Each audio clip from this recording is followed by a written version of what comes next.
Hello guys, welcome back to this channel. Guys, इस video में हम लोग बात करेंगे जीटीएल इंफ्रास्ट्रक्चर लिमिटेड के बारे में। जैसा कि आपको पता है इस कंपनी के कारोबार के बारे में कि ये कंपनी क्या काम करती है, कुछ भी हम लोग बात करेंगे। लेकिन सबसे पहले फ्राइडे के दिन की यानी कल के दिन की 15 जनवरी 2021 के दिन की सिचुएशन को देखेंगे। 0.95 की ओपन प्राइस के बाद 0.95 का लो बनाता है और 1.00 का हाई बनाता है।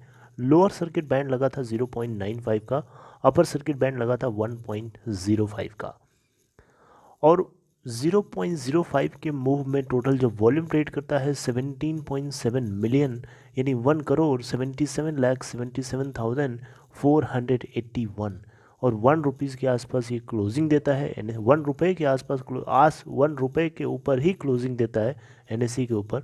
और बीएससी के ऊपर आप देखेंगे तो 0.97 के ओपन प्राइस के बाद 0.95 का लो और 1.01 का हाई, और लोअर सर्किट बैंड लगा था 0.94 का, अपर सर्किट बैंड लगा था 1.02 का, और 0.98 के ऊपर क्लोजिंग देता है, जो कि अपने लास्ट क्लोजिंग प्राइस के रिस्पेक्ट में 0.0% ऊपर या नीचे है, यानी सेम प्राइस के ऊपर क्लोजिंग देता है अपने प्रीवियस क्लोजिंग प्राइस के।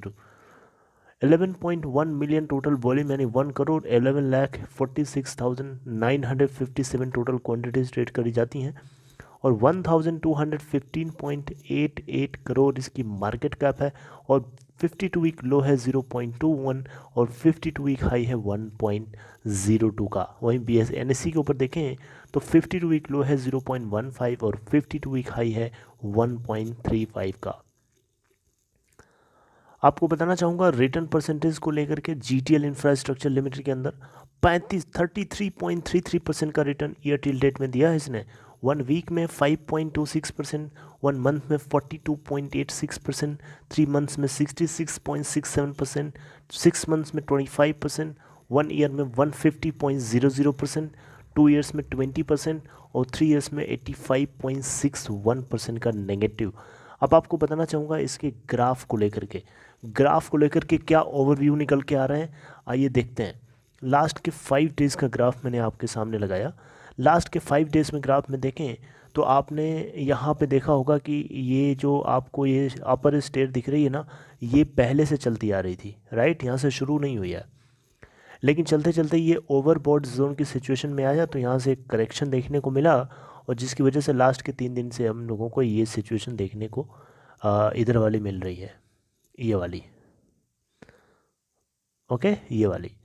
और अभी आपको बताना चाहूँगा आने वाले नेक्स्ट 2 से 3 या सेशन की मैं बात करूँ तो 2 से 3 सेशन में इसमें अभी भी करेक्शन बने रहने की उम्मीद है। क्यों?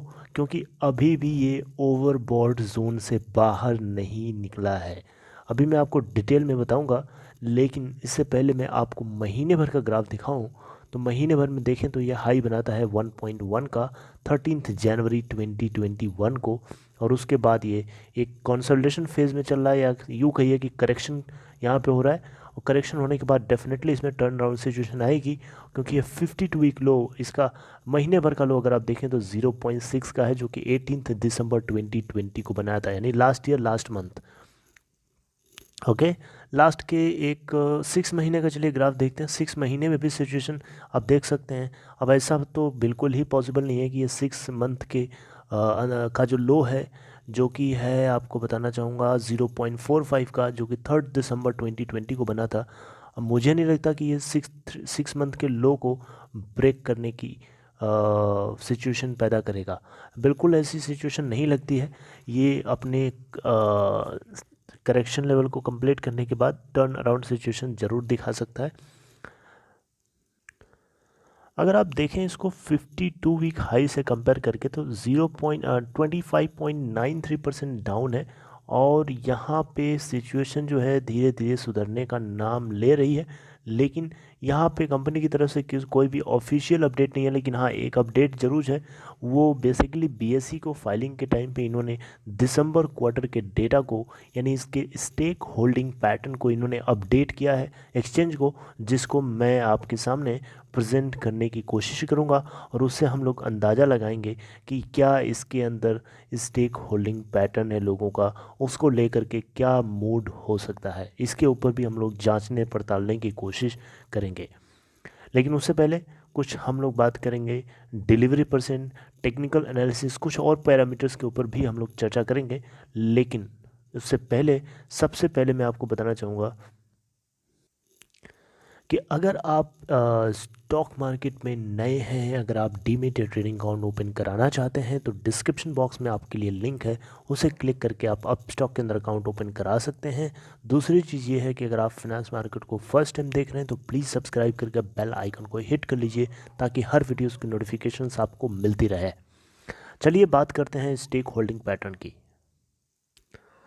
तो जैसा कि आप यहाँ देख पा रहे होंगे अपनी स्क्रीन के ऊपर, मैं लास्ट के सितंबर क्वार्टर और जून 2020, ये देख सकते हैं जून 2020, सितंबर 2020 और दिसंबर 2020, 3 क्वार्टर्स की हम बात करेंगे। सबसे पहले बात करें जून 2020 के अंदर प्रमोटर्स की स्टेक की, जो कि 3.4% थी, जिसका 100% गिरवी था। सितंबर 2020 यानी क्वार्टर 2 आता है और यहाँ पे भी 3.4% में से होल्डिंग 100% पूरी गिरवी है। वहीं पे दिसंबर 2020 आता है, उसमें प्रमोटर्स के पास 3.4% स्टेक थी, लेकिन जिसका अभी भी 100% गिरवी है। तो ये दिसंबर क्वार्टर का डेटा जो है अपडेट किया है कंपनी ने स्टॉक एक्सचेंज को, जिसको यहाँ पे मैं आपको बता पा रहा हूँ। ओके, इसके अलावा मैं आपसे बताना चाहूँगा यहाँ पे इस FIIs के बारे में। तो देखिए जून 2020 यानी क्वार्टर 1 में 2.3% की स्टेक के साथ बने थे और सितंबर 2020 क्वार्टर 2 आते आते 2.2% स्टेक हो जाती है, और वहीं दिसंबर थर्ड क्वार्टर आते आते 2.2% अभी भी इनकी बनी रहती है। अब बात करते हैं DIIs की, यानी डोमेस्टिक इंस्टीट्यूशनल इन्वेस्टर्स की। तो 63.7% के साथ जून 2020 में बने थे। सितंबर 2020 आते यानी क्वार्टर 2 आते आते 63.2% हो जाती है इनकी स्टेक, बढ़ कर कम हो करके थोड़ी सी, और थर्ड क्वार्टर आते आते यानी दिसंबर 2020 आते आते DIIs की जो स्टेक हो जाती है 61.4%। अब बात करते हैं पब्लिक स्टेक होल्डिंग। तो जून 2020 यानी क्वार्टर 1 में 30.7% की स्टेक थी, लेकिन सितंबर 2020 क्वार्टर 2 आते आते 31.2% और थर्ड क्वार्टर दिसंबर 2020 आते आते 33% की स्टेक होल्डिंग हो जाती है पब्लिक की। ओके, तो ये स्टेक होल्डिंग पैटर्न को लेकर के इन्होंने अपडेट किया था, जो कि मैंने आपको बताया। यहाँ पे म्यूचुअल फंड्स की अगर आप स्टेक देखेंगे तो ज़ीरो आपको मिलेगी, यहाँ पे म्यूचुअल फंड इन्वेस्टेड नहीं है। ओके, जैसा कि आप इस पाई चार्ट से भी देख सकते हैं। ओके, ये आप देख सकते हैं, ये वाला एरिया जो है आपका अदर इंस्टीट्यूशनल इन्वेस्टर यानी डोमेस्टिक इंस्टीट्यूशनल इन्वेस्टर्स का है। वहीं अगर आप ये देखें तो 33% पब्लिक स्टेक होल्डिंग है, और यहाँ प्रमोटर बहुत कम क्वांटिटी के साथ बने हैं और FIIs भी बहुत कम क्वांटिटी के साथ बने हुए हैं। अब बात करते हैं टेक्निकल पैरामीटर की। तो टेक्निकल में जैसा कि आप देख सकते हैं यहाँ पर रिलेटिव स्ट्रेंथ इंडेक्स अभी भी इसका 73.9 बना हुआ है, जो कि ओवरबॉट जोन में है। अभी इसके अंदर करेक्शन पॉसिबल है, 2 से 3 टर्न अभी आपको 2 से 3 सेशन में गिरावट देखने को मिलेगी, उसके बाद ये सिचुएशन बनती है। और हम लोग ये भी बात करेंगे कि क्या हम लोगों को अभी बाइंग करनी चाहिए या रहने देना चाहिए, अभी रुक जाना चाहिए।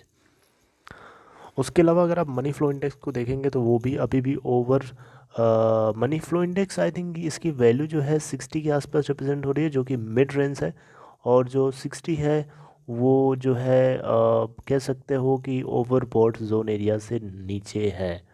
ओके, ओके, तो अगर आप देखें यहाँ पे तो 70 से ऊपर अगर जाता है तो हम उसको ओवरबॉट जोन के अंदर देखते हैं, लेकिन ये 60 है तो ये अभी ये बेरिश जो है इंडिकेशन नहीं शो कर रहा है। MACD सिग्नल अभी भी बुलिश इंडिकेटर हालांकि शो कर रही है, लेकिन अब फिर भी मैं आपको बताऊंगा 2 से 3 दिन, अभी आप 2 से 3 सेशन में रुक जाओ। वैसे तो पेनी स्टॉक्स में मैं आपसे रिकमेंड नहीं करता हूं, बाकी आप अपनी एनालिसिस करने के बाद ही कुछ भी करें। लेकिन अगर आप बहुत ही ज़्यादा इंटरेस्टेड हैं और थोड़ा आपकी रिस्क एपेटाइट ज़्यादा है, तो उस केस में आपसे फिर भी कहूँगा कि भाई आप 2 से 3 सेशन में रुक जाइए, उसके बाद ही इसके अंदर पोजीशन ले सकते हैं शॉर्ट टर्म के लिए, शॉर्ट गेन के लिए। ये भी बता रहा हूँ आपको, शॉर्ट गेन के लिए, क्योंकि 2 से 3 सेशन में अभी भी इसके अंदर आपको करेक्शन ही देखने को मिलेगा, ऐसा लगता है। मैं गलत भी हो सकता हूँ, ये भी आपको चीज़ क्लियर कर रहा हूँ पहले से। ओके, तो यहाँ पे अगर आप देखें तो कंपनी करती क्या है आपको बहुत अच्छे से पता है। कंपनी का टेलीकॉम इंफ्रास्ट्रक्चर का बिजनेस है, टावर्स का बिजनेस है, रेंट पे बिजनेस को अपने इनका जो पैसा है या इनके पास जो इनका बिजनेस है वो बेसिकली अपने टेलीकॉम टावर्स को ये रेंट पे देते हैं, वहाँ से इनको रेंट मिलता है काफ़ी ह्यूज क्वांटिटी में। तो आने वाले टाइम में टेलीकॉम को लेकर के काफ़ी ज़्यादा एक तरीके से बूम होने वाला है टेलीकॉम मार्केट में। पहले से आपको पता है कि टेलीकॉम इंडस्ट्री पहले से एकदम डूबी हुई थी लास्ट के 4 से 5 सालों में जियो की वजह से। जियो ने सबको ले आकर के डुबा दिया, राइट, सबको एकदम नीचे डुबा दिया। लेकिन अब धीरे धीरे सिचुएशन टर्न अराउंड वाली हो रही है, और जी10 इंफ्रास्ट्रक्चर के अंदर भी आपको उसका इम्पैक्ट एक तरीके से ऐसे समझो ना कि अगर आप ये टेलीकॉम का सर्कल है, अगर टेलीकॉम सर्किट में टेलीकॉम क्या कहना था मैं भूल गया, टेलीकॉम सेक्टर में अगर आग लगती है तो उसी के अंदर भी तो ये भी आता है ना, जी10 इंफ्रास्ट्रक्चर भी उसी के अंदर आता है। तो अगर इस टेलीकॉम सेक्टर में आग लगती है तो डेफिनेटली इसके अंदर भी आपको आग लगती हुई दिखाई देगी आने वाले टाइम में। हो सकता है इसमें थोड़ा टाइम लगे, लेकिन पॉसिबिलिटी है, क्योंकि आने वाले टाइम में टेलीकॉम सेक्टर में आग लगना तय है, क्योंकि बहुत सारे इवेंट्स हैं, बहुत सारी चीज़ें होने वाली हैं, राइट। स्पेक्ट्रम ऑक्शनिंग जल्द ही शुरू होने वाली है मार्च 1 के आसपास। इसके अलावा बजट 2021 जो रिलीज़ होगा उसमें टेलीकॉम सेक्टर को लेकर के काफ़ी ज़्यादा उम्मीदें लोग लगा के बैठे हुए हैं कि काफ़ी ज़्यादा अच्छा कुछ गवर्नमेंट ऑफ इंडिया लेके आने वाली है, राइट। तो उसका इम्पैक्ट हमें डेफिनेटली इस स्टॉक के ऊपर भी देखने को मिलेगा, लेकिन उसके लिए आपको वेट करना पड़ेगा और आपको आपके रिस्क एपेटाइट थोड़ी सी बढ़ानी पड़ेगी। रिस्क तो है ही है डेफिनेटली, जहाँ रिस्क है वहीं आपको गेन भी है। ऐसा नहीं कि जहाँ गेन है वहाँ रिस्क नहीं है, ऐसा कोई चीज़ नहीं है दुनिया में यार। जहाँ रिस्क है वहीं पे आप गेन कर पाओगे, राइट। तो जहाँ खतरा होता है वहीं आप उसका अपोजिट भी वहाँ लाई करता है। कोई भी चीज़ अकेले नहीं एग्जिस्ट करती है इस दुनिया में, हर चीज़ का पेयर है। लॉस है तो उसका अपोजिट भी पड़ा हुआ है प्रॉफिट। तो आपको समझदारी के साथ स्टेप लेने होते हैं कि कहाँ कौन सा स्टेप सही होगा, कहाँ से कौन सा स्टेप सही नहीं होगा, उसके अकॉर्डिंग आपको चलना पड़ता है, राइट। तो बहुत सारे की फैक्टर्स होते हैं, पैरामीटर्स होते हैं जो डिसाइड करने में मदद करते हैं। अब बात करते हैं डिलीवरी परसेंट को लेकर के।